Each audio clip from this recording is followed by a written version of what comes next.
guys, welcome back to Mary's Street. അപ്പോൾ ഇന്ന് നമ്മൾ ചെയ്യുന്നത് നല്ല ഹെൽത്തിയും ടേസ്റ്റി ആയിട്ടുള്ള ഒരു ചെറുപയർ ദോശയും അതിൻ്റെ കൂടെ കഴിക്കാൻ പറ്റിയിട്ടുള്ള നല്ലൊരു തക്കാളിയുടെ ചമ്മന്തിയാണ്. അപ്പോൾ നമുക്ക് ബ്രേക്ക്ഫാസ്റ്റ് ആയിട്ടും ഡിന്നറായിട്ടും ഒക്കെ കഴിക്കാൻ പറ്റിയ ഒരു നല്ല ക്രിസ്പി ദോശയാണ് ഇത്. അപ്പോൾ ചെറുപയറൊക്കെ ഇരിക്കുന്നുണ്ടെങ്കിൽ ഉറപ്പായിട്ടും ഉണ്ടാക്കി നോക്കണം. പെസരട്ടെന്നാണ് ഇതിന് പറയാം കേട്ടോ. ഒരു ആന്ധ്ര സ്റ്റൈൽ റെസിപ്പിയാണിത്. പക്ഷേ അടിപൊളി ടേസ്റ്റാണ്. എല്ലാവരും ഒന്ന് ട്രൈ ചെയ്ത് നോക്കണേ. അപ്പോൾ നമുക്ക് വീഡിയോ കാണാം, റെസിപ്പി എങ്ങനെയാണെന്ന് നോക്കാം. ഇതാ നല്ല ക്രിസ്പി ദോശയാണ് കേട്ടോ ഇത്. അപ്പോൾ ഇതൊരു ഇൻസ്റ്റൻ്റ് ആയിട്ടുള്ള ദോശയാണ്. അതുകൊണ്ട് തന്നെ നമുക്ക് അരച്ച് കഴിഞ്ഞാൽ അപ്പം തന്നെ ഉണ്ടാക്കാം. അതിന് വേണ്ടിയിട്ട് ഇതാ തലേന്ന് രാത്രി ഞാൻ ചെറുപയറും അരിയും കൂടെ കൂട്ടി കഴുകി വെള്ളത്തിലിട്ട് വെച്ചിട്ടുണ്ട്. നല്ല വെള്ളത്തിലാണ് ഈ കുതിർക്കാൻ വെച്ചിരിക്കുന്നത് കേട്ടോ. അപ്പോൾ ഞാനിവിടെ 2 കപ്പ് ചെറുപയർ, അതുപോലെ 1 കപ്പ് അരി, പച്ചരി എടുത്താൽ മതി. ഇഡ്ഡലി റൈസോ ഏത് വേണമെങ്കിലും ഉപയോഗിക്കാം. ഞാനിപ്പോൾ പച്ചരിയാണ് എടുത്തിരിക്കുന്നത്. ഇനി അതിലേക്ക് ഒരു 1/2 ടീസ്പൂൺ ഉലുവയും കൂടെ ചേർത്തിട്ട് രാത്രി വെള്ളത്തിൽ കുതിർത്ത് വെച്ചതാണ്. ഇനി ഞാൻ രാവിലെ എടുത്തിട്ട് അത് അരയ്ക്കുകയാണ്. അപ്പോൾ 2 ബാച്ചായിട്ട് നമുക്കിത് അരച്ചെടുക്കേണ്ടി വരും. അതിലേക്ക് നമ്മൾ ആ കുതിർത്ത് നന്നായി കഴുകിയതിന് ശേഷമാണ് നമ്മൾ കുതിർത്ത് വെച്ചത് നല്ല വെള്ളത്തിൽ. ആ വെള്ളം തന്നെ ചേർത്തിട്ട് അതിൻ്റെ പോഷകഗുണങ്ങളൊന്നും പോകണ്ട, അത് തന്നെ ചേർത്തിട്ട് നമ്മൾ ചെയ്യാണ് കേട്ടോ. നല്ല പ്രോട്ടീൻ റിച്ച് ആയിട്ടുള്ളൊരു ബ്രേക്ക്ഫാസ്റ്റ് ആണല്ലോ. അപ്പോൾ അത് തന്നെ എടുത്തിട്ടാണ് നമ്മൾ വെള്ളം യൂസ് ചെയ്യുന്നത്. അതിലേക്ക് ഒരു 3-4 പച്ചമുളകും, അതുപോലെ ഒരു വലിയ കഷ്ണം ഇഞ്ചി, കുറച്ച് കറിവേപ്പില, 1 ടീസ്പൂൺ ചെറിയ ജീരകം, അതുപോലെ ആവശ്യത്തിന് ഉപ്പും കൂടെ ചേർത്തതിന് ശേഷം കുറച്ച് വെള്ളം ഒഴിച്ച് ഇത് നല്ല മയത്തിൽ അരച്ചെടുക്കണം കേട്ടോ. ഇത് ആദ്യം ഒന്ന് പൾസ് ചെയ്യുമ്പോൾ കുറച്ചൊരു ടൈറ്റ് ആയിട്ടിരിക്കും. എന്നാലും ഒന്ന് ചെയ്ത് പതുക്കെ അരച്ച് നന്നായി എടുക്കുക. ഇനി നമുക്കിതൊരു പാത്രത്തിലേക്ക് ആക്കി വയ്ക്കാം. ഇതുപോലെ തന്നെ സെക്കൻഡ് ബാച്ചും നമുക്ക് അരച്ചെടുക്കാം കേട്ടോ. അതിനകത്തേക്ക് പച്ചമുളകൊന്നും ചേർക്കേണ്ട. ആകെ ഈ മാവിലേക്ക് നമ്മൾ ആദ്യം ചേർത്ത പച്ചമുളകും കറിവേപ്പിലേക്കാണ് കേട്ടോ ചേർക്കുന്നത്. രണ്ടാമത്തെ ബാച്ച് പ്ലെയിനായിട്ട് അരച്ചിട്ട് രണ്ടും കൂടെ നന്നായി ഒന്ന് മിക്സ് ചെയ്ത് വെക്കാം. ഇത് അരച്ചിട്ട് അപ്പം തന്നെ നമുക്ക് ഉണ്ടാക്കി തുടങ്ങാം. മിക്സ് ചെയ്ത് കഴിഞ്ഞാൽ ഞാനിപ്പോൾ ഇവിടെ തക്കാളി ചമ്മന്തി ഉണ്ടാക്കുന്ന നേരം മാത്രം ഇതൊന്ന് മാറ്റി വയ്ക്കുന്നുണ്ട് കേട്ടോ. അങ്ങനെ വെക്കേണ്ട ആവശ്യമില്ല. അരച്ച ഉടനെ നമുക്ക് ഉണ്ടാക്കാവുന്നതാണ്. ഒരു ഇൻസ്റ്റൻറ്റ് ദോശയാണിത്. ഞാനിപ്പോൾ ചമ്മന്തി ഉണ്ടാക്കാൻ നേരം ഇതൊന്ന് മാറ്റി വെച്ചേക്കുവാണ് കേട്ടോ. വീഡിയോ എടുക്കുന്നതുകൊണ്ടാണ്. അല്ലെങ്കിൽ നമുക്ക് 2 സ്റ്റവിലായിട്ട് അറ്റ് എ ടൈം ചെയ്യാവുന്നതേ ഉള്ളൂ. ഇനി ഒരു പാൻ വെച്ചിട്ട് ഞാൻ വെളിച്ചെണ്ണ ഒഴിക്കുവാണ് ചമ്മന്തിക്ക് വേണ്ടിയിട്ട്. തക്കാളി ചമ്മന്തിയോ അല്ലെങ്കിൽ കുറച്ചൊരു സ്പൈസി ആയിട്ടുള്ള കറിയാണ് ഇതിന് നന്നാവുക, നമ്മുടെ സാധാരണ തേങ്ങാ ചമ്മന്തിക്കാലം കേട്ടോ. അപ്പോൾ ഞാൻ അതിലേക്ക് എണ്ണ ചൂടായി കഴിഞ്ഞപ്പോൾ 1 ടീസ്പൂൺ ഉഴുന്ന് ചേർത്തിട്ടുണ്ട്. അതൊന്ന് മിക്സ് ചെയ്യാണ്.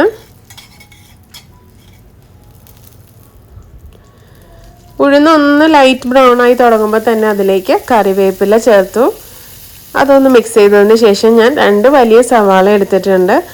ഇത് നമ്മൾക്ക് അരച്ചെടുക്കാനുള്ള ചമ്മന്തിയാണ്. അതുകൊണ്ട് തന്നെ കുറച്ച് വലുതായിട്ട് അരിഞ്ഞാലും കുഴപ്പമൊന്നുമില്ല കേട്ടോ. അപ്പോൾ 2 വലിയ സവാള അരിഞ്ഞത് ചേർക്കുക.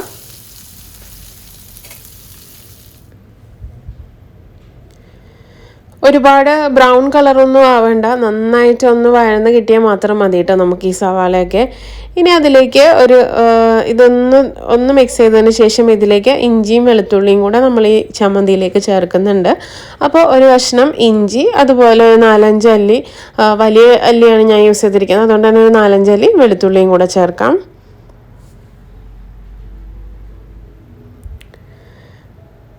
ഇനി കുറച്ച് ഉപ്പും കൂടെ നമുക്ക് അതിലേക്ക് ഇട്ട് കൊടുത്തതിന് ശേഷം നന്നായി മിക്സ് ചെയ്ത് ഇതൊന്ന് വഴറ്റിയെടുക്കാം. അതിന് ശേഷമാണ് നമ്മൾ പൊടികൾ ചേർത്തിട്ട് തക്കാളി ചേർക്കുന്നത് കേട്ടോ. അതാ ഏകദേശം ഈ ഒരു പരുവത്തിന് വഴന്ന് കിട്ടിയാൽ മതി. ഇനി ഇതിലേക്ക് നമുക്ക് കുറച്ച് മഞ്ഞൾപ്പൊടി ചേർക്കുകയാണ്. ഒരു 1/2 ടീസ്പൂൺ മഞ്ഞൾപ്പൊടി ചേർത്തിട്ട് നന്നായി ഒന്ന് വഴറ്റിയെടുക്കണം. മഞ്ഞൾപ്പൊടി ഒരു 1-2 മിനിറ്റ് വഴറ്റി കഴിഞ്ഞാൽ നമുക്ക് അതിലേക്ക് മുളക് പൊടിയാണ് ചേർക്കേണ്ടത്. എരിവിനനുസരിച്ച് ചേർക്കാം. ഞാനിപ്പോൾ ഇവിടെ കാശ്മീരി ചില്ലി പൗഡറാണ് യൂസ് ചെയ്തിരിക്കുന്നത്. അതുകൊണ്ട് തന്നെ ഒരു 2-2.5 ടീസ്പൂൺ ഞാൻ ചേർത്തിട്ടുണ്ട്. അത് നന്നായി ഒന്ന് മൊരിയിച്ചതിന് ശേഷം നമ്മൾ അരിഞ്ഞു വെച്ചിരിക്കുന്ന 2 വലിയ തക്കാളിയാണ് അതെടുത്തിട്ടുണ്ട് കേട്ടോ.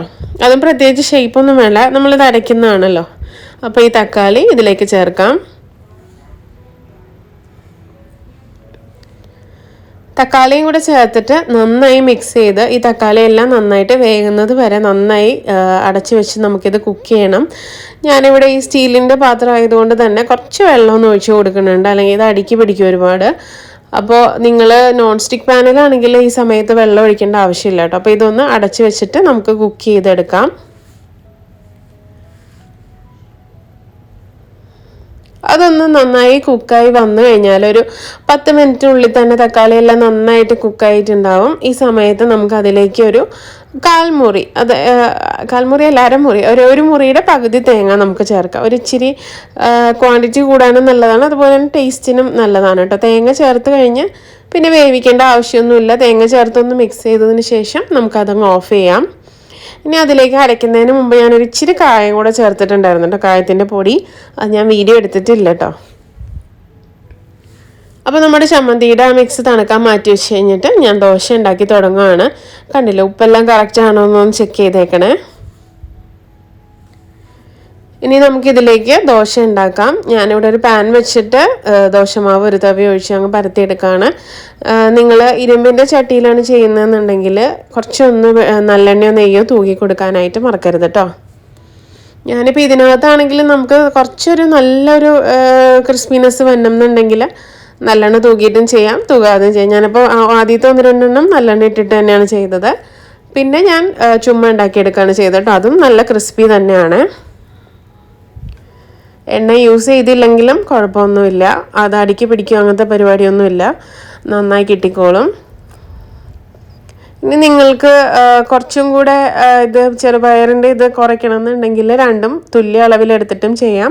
ഇതാകുമ്പോൾ കുറച്ചധികം ചെറുപയറൊക്കെ വയറിൽ ചെല്ലാൻ നല്ലതാണ്. അതുപോലെ കുറച്ച് അധികം ഫില്ലിംഗ് ആണ് ഈ ഒരു ദോശ. നമ്മൾ സാധാരണ ഉഴുന്നരച്ച ദോശയുടെ അത്രയും ദോശ നമുക്ക് കഴിക്കാൻ പറ്റില്ല, അതിൻ്റെ പകുതി ക്വാണ്ടിറ്റി ആയിരിക്കും കഴിക്കാൻ പറ്റുക. പെട്ടെന്ന് വയറ് നിറയുന്ന ഒരു ദോശയാണിത്. കണ്ടില്ല, അപ്പോൾ നമ്മുടെ ഫസ്റ്റ് ദോശ റെഡി ആയിട്ടുണ്ട്. ഇതുപോലെ നമുക്ക് എല്ലാം ചുട്ടെടുക്കാം. ഒരു 20 ദോശയാണ് ഈ ഒരു അളവിൽ നിന്ന് എനിക്ക് കിട്ടിയത് കേട്ടോ. ഈ ഒരു ടൈപ്പ് ദോശ ഒരു 20 എണ്ണം നമുക്ക് ഈ ഒരു അളവിൽ നിന്ന് കിട്ടിയിട്ടുണ്ടായിരുന്നു. 2 കപ്പ് ചെറുപയറും 1 കപ്പ് അരിയും കേട്ടോ.